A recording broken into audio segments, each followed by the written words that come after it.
Hi, everybody. Previously on Found, we were looking at the list of people that Catherine was able to take pictures on from her phone when she was taking pictures in Mr. Reardon's office. And Chip and Jonah's name appear on a list of survivors. Um, there's also a list of witnesses, and that list of witnesses has the name Angela Dupre at the top. Now, hopefully, you remember Angela Dupre from the very, very beginning of the book. She was the flight attendant that found all the babies in the plane. So, chapter 13. Close it down, Jonah said. What? Why? Chip asked. Jonah stepped back from the computer, far enough away that the words were just indistinct squiggles. I don't want to know anything else, he said. He felt overwhelmed suddenly, everything catching up with him at once. The strange letters, Mr. Reardon implying he could lose his citizenship and be deported, Catherine claiming she'd seen a ghost, and now these lists of witnesses and survivors with Jonah's name right there in black and white. It made everything else seem like it could be real. Can't we just go back to, hey, Jonah, you going to try out for the basketball team? Jonah pleaded. Like, that's the most important thing? Chip and Catherine were staring at him like he had completely lost it. Can't we pretend none of this happened? Jonah asked. My parents spent 13 years pretending nothing happened, Chip said in a hard voice. Jonah appealed to Catherine. You're the one who said I shouldn't be doing this whole identity search thing, he said. You wanted me to just act normal. Catherine looked from Jonah to Chip and back again. Well, that was before I saw a ghost, she said quietly, or whatever that was. Aren't you curious? Chip asked. Jonah shook his head. No, not at all. He felt like he was still too close to the computer screen. His mind kept trying to turn the vague squiggles back into words and words into ideas. Survivors. I'm on the survivors list? What does that even mean? He reminded himself he didn't care. He bent over and picked up his jacket. Come on, Catherine, let's go home. Catherine didn't move. I used to want to be you, she said. Excuse me? Jonah asked, almost dropping his jacket in surprise. Not really you, Catherine said. I wanted to be the one who was adopted.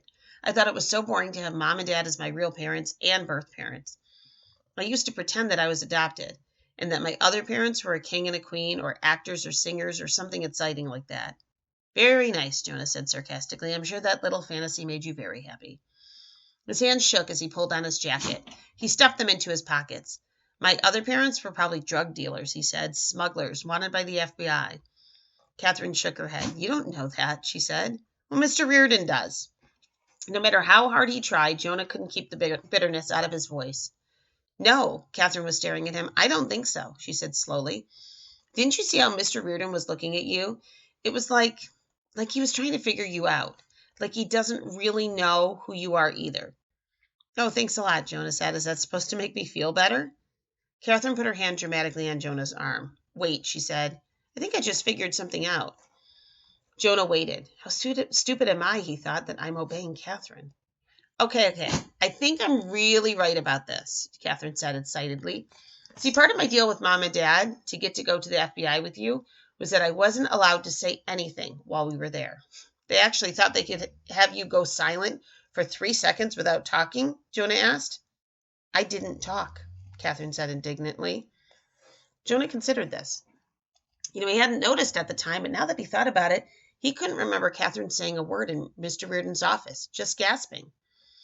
And it's kind of funny, Catherine went on, but when you're not talking, sometimes you notice things more. And I kept thinking that Mr. Reardon was acting weird.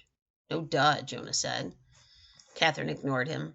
I kept thinking, why would he agree to meet with us just to tell us that he couldn't tell us anything? And I think, she dropped her voice low, conspiratorially, I think it was because he wanted to find out what mom and dad already knew. You mean he thought that your family knew something that the FBI didn't? Chip asked. He spun from the computer screen and was staring at Catherine as if she had all the answers.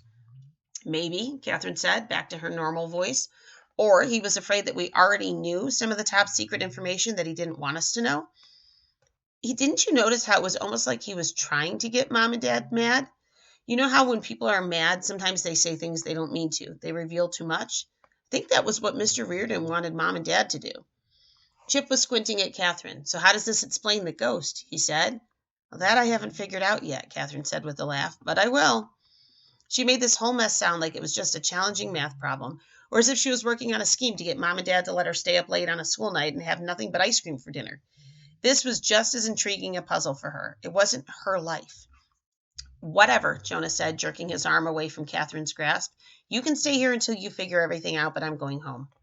He half expected Catherine to follow him out. I mean, she was his sister, after all, not Chip's friend. But when he glanced back, they were both turned around to huddle over the computer together. Fine, Jonah said, see if I care. When he climbed up the stairs to the first level of Chip's house, he could hear a TV siren blaring from the family room. A woman, presumably Chip's mom, said unhappily, You always have to watch the Blood and Guts show. Jonah thought about walking back towards the family room, poking his head in and informing Chip's parents, Hey, you ought to know what's going downstairs in your basement. Chip is looking for a whole other identity that doesn't involve you. But instead, he turned towards the dark dining room and slipped out the front door. Outside, a new thought occurred to him. Chip had pretty much admitted he had a crush on Catherine. What if Catherine had a crush on Chip? What if that's what this was about? And then unaccountably, Jonah suddenly felt very lonely. He was walking down a dark street all by himself, the trees casting eerie shadows across the sidewalks. Like, hey, kidnappers, he thought, you want to get me back? This would be a great time to snatch me away. He shivered, even though it wasn't the least bit cold for October. I should have told Mom and Dad, he thought, about that second letter, if nothing else. But he knew why he hadn't. They would have made a federal case out of it, getting upset, calling the cops. Jonah didn't want that. Just like Catherine, he wanted Mom and Dad to stay normal. And now he really couldn't tell them. Not when they were already so freaked out by the meeting with Mr. Reardon. It would be cruel to spring this on them, too. The street curved slightly, and there was a break in the trees, so he had a full view of his own house. Mom had chrysanthemums planted all along the sidewalk and along the front fence, which was actually white picket. Mom and Dad were such believers in cliches. The living room bay window curved out invitingly. The lights blazed. Home looked like a safe place. Jonah just wanted to walk in, crawl into bed, and pull the covers over his face and sleep until all the scary things in his life disappeared. He glanced longingly up at the two-story window that looked out into his room. The lights weren't on in his room, but light was spilling out from the hallway, so he could make out dim shapes, his dresser, his desk, the posts of his bed. And that's when one of those shapes moved. While Jonah watched, a dark shape, no, a person, eased the door of Jonah's room shut, blocking out the light, plunging the windows into complete darkness. But then a smaller light, like a flashlight or a pen light, clicked on, hovering over Jonah's desk. Jonah took off, running. Chapter 14. Jonah burst through the front door. Mom, Dad, he called accusingly. If they were snooping in his room, he was going to be really angry. He hadn't started flunking out of school as a cry for help. I mean, there was no reason for them to be searching through his things. Mom peeked out from the kitchen, drying her hands. Dad and I are here, she said. Jonah sped around the corner and saw Dad sitting at his computer. Dad hastily clicked out of whatever he was looking at, but not before Jonah caught a glimpse of the FBI crest at the top of a website. Thanks, Dad. You think you have to hide that from me? Jonah decided he had no time to think about that. Who is in my room? He demanded. No one's in your room, Mom said, sounding baffled. Jonah whirled around and rushed up the stairs. He shoved open the door to his room and flipped on the light. No one was there. Jonah jerked the closet doors open. He got down on his hands and knees and looked under the bed. He looked beside his desk, behind the door, and all of the places he'd used during hide-and-seek games when he was little. Jonah, honey, what are you doing? Mom asked, appearing in the doorway. I thought I saw someone in my room, Jonah said, when I was outside. Mom peeked into the closet and under the bed. There's nobody here, she said.